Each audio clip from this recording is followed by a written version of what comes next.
నమస్కారం పెడుతుంటే కొంతమంది కనీసం నవ్వటానికి కూడా ఇబ్బంది పడుతున్నారు.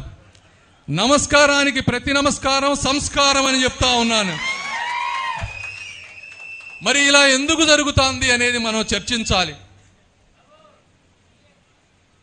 మీరు ఒక్కసారి చూసుకుంటే ఎప్పటి నుంచో ఈ రాష్ట్రంలో ఒక కాంగ్రెస్ పార్టీలో కానీ, వైఎస్ రాజశేఖర రెడ్డి గారు ముఖ్యమంత్రిగా ఉన్నప్పుడు కానీ, అదేవిధంగా జగన్మోహన్ రెడ్డి గారు ముఖ్యమంత్రి కాకముందు కానీ అన్ని సామాజిక వర్గాలు అన్ని గ్రామాలలో రెండు పార్టీలకి కష్టపడి పనిచేసేవి.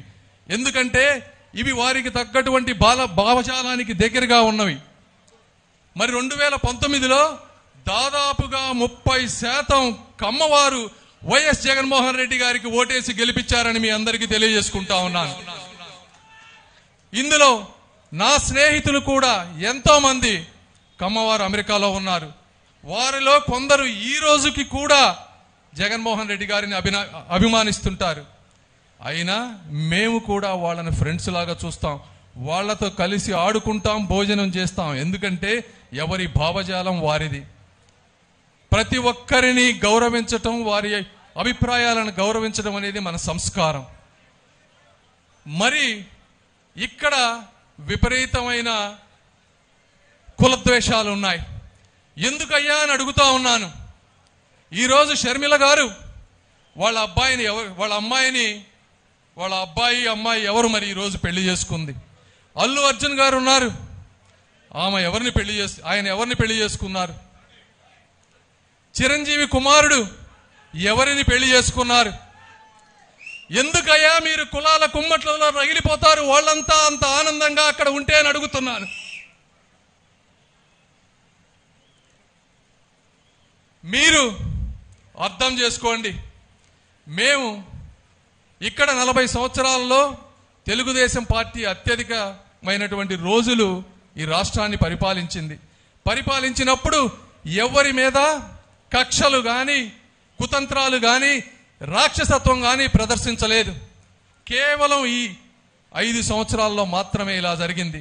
అదేవిధంగా వైఎస్ రాజశేఖర రెడ్డి గారు, ఆయన్ని మేము కూడా కొన్ని విషయాల్లో అభినందిస్తాం. ఎందుకంటే ఆ రోజు చంద్రబాబు నాయుడు గారు చేసినటువంటి అభివృద్ధిని హైదరాబాద్లో ఎయిర్పోర్ట్ కంటిన్యూ చేశారు, రింగ్ రోడ్డు కంటిన్యూ చేశారు, అభివృద్ధిని ఆపకుండా ముందుకు తీసుకువెళ్లారు. అందుకే ఆయనకి ఇప్పటికీ కూడా కొంతమంది అభిమానులు ఉన్నారు.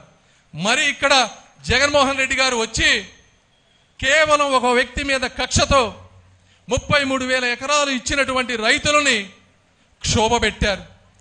చంద్రబాబు నాయుడు గారు కొన్ని 100 సార్లు ఫోన్ కాల్స్ చేసి ఇంటికి వెళ్లి అద్భుతమైన 3 యూనివర్సిటీలను తీసుకొస్తే వాటిని ఇక్కడ ఉంచకూడదని కరెంటు కట్ చేసి, రోడ్లు నాశనం చేసి ఒక దుర్మార్గంగా ప్రవర్తిస్తున్నారు.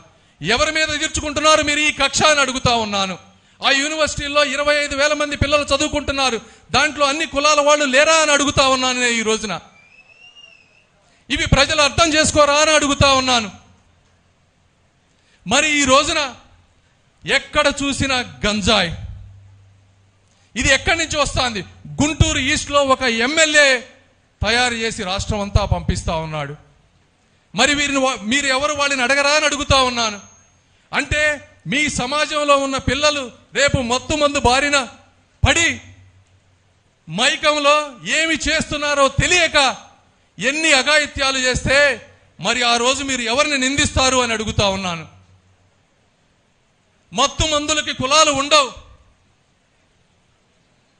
ఇప్పుడు మళ్ళీ చూస్తా ఉన్నాం, ఇసుక ఒక కొండల మాదిరిగా చేశారు. కొన్ని 100 లారీలు పోతా ఉన్నాయి, రోడ్లు గుంతలు పడిపోతా ఉన్నాయి. ఈ విధంగా ఇసుక పోతే నాకేందని మీరు అనుకోవచ్చు. ఇసుక పోతే భూగర్భ జలాలు పోతాయి, వచ్చే వాటర్ ఫిల్టర్ అవ్వదు, సాల్ట్ వాటర్ అవుతుంది. ఈ రోడ్లు గుంతలు పడతా ఉంటే మరి చూడండి, ఎక్కడ నీళ్లు రావు. ఎన్ని బోర్లు వేసినా ఉపయోగం. ఒక పేద రైతు 1 లక్ష రూపాయలు పెట్టి బోరు వేసుకుంటే ఆ బోరు ఎండిపోతే అతని జీవితమే పైన తల్లకిందులు అవుతుంది.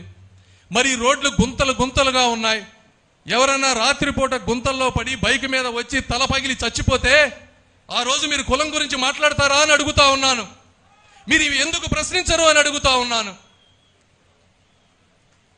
ఇంతటి అరాచకం జరుగుతూ ఉన్నా కూడా మేము తెలుగుదేశం పార్టీ నుంచి ఒకటే చెప్తా ఉన్నాం, మేము కక్ష సాధింపులకు వెళ్ళాం.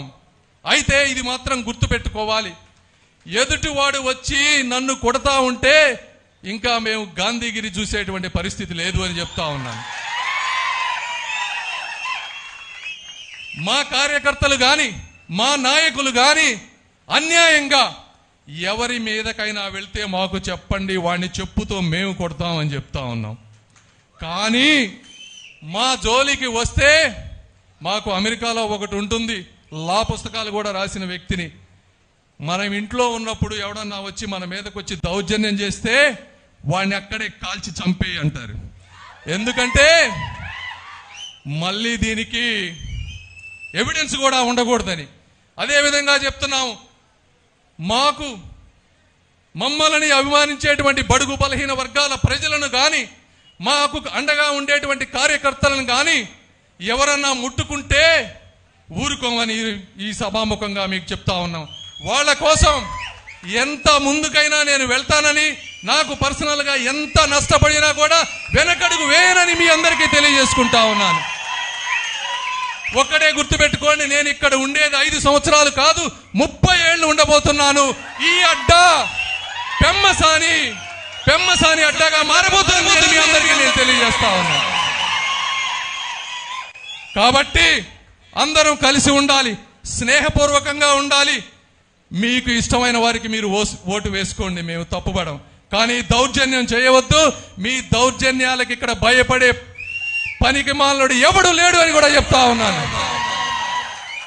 అదేవిధంగా ఇక్కడ ఉన్నటువంటి కార్యకర్తలు గత 4 సంవత్సరాల్లో రాజా గారి ద్వారా ఎంతో అనుబంధం పెంచుకున్నారు. మీరు తెలుసు నాకు.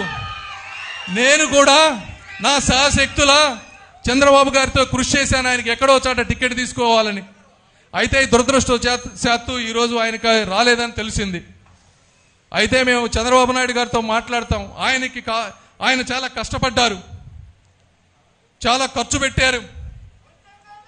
కాబట్టి ఆయనకి తప్పకుండా న్యాయం చేసే విధంగా నా వంతుగా నేను పోరాడతానని మీ అందరికీ తెలియజేసుకుంటా ఉన్నాను.